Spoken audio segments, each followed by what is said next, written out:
first part deals with Du Bois's early life prior to his attending Fisk University and Harvard University.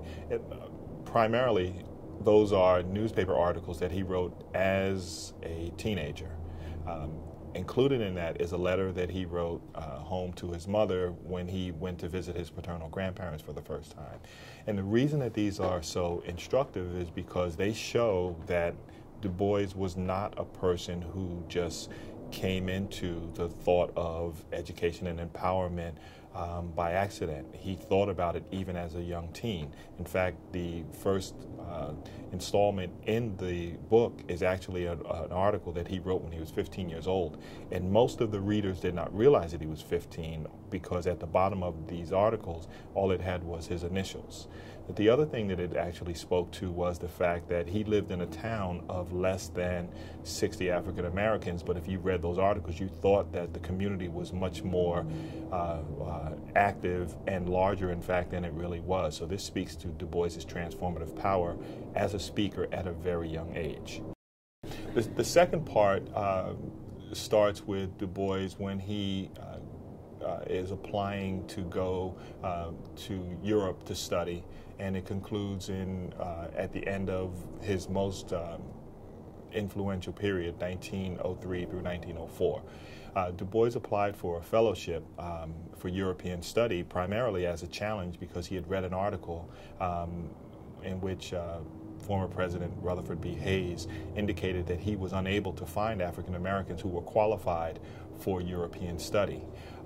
So Du Bois wrote a letter and said, I'm qualified, and I know you only want 3 references, but here I'll give you 9. And I know that you want people who have studied this, but I've got 2 bachelor's and a master's degree, and I'm actually working on a doctorate, so if you want to send me to Europe, I'm willing to go.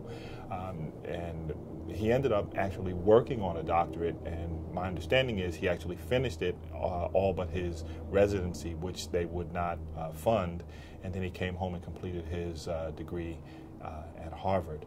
Now, the rest of that section actually deals with sections from Souls of Black Folk, his most famous anthology, as well as The Talented 10, Training of the Negro for Social Power, and his credo, which rather succinctly and somewhat incompletely outlined his beliefs, his political and educational philosophies.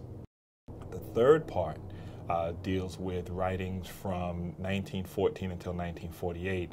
That's a rather long period of time, but that was something where Du Bois talked about the fact that he walked away from education for a little while. In point of fact, he really did not.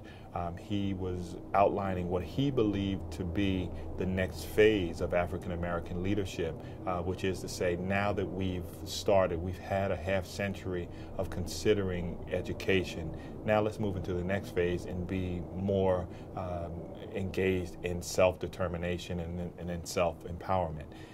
Part of those readings, he actually talks about this is what a black college president, if you will, should look like. This is what the expectation should be for the African American intellectual infrastructure.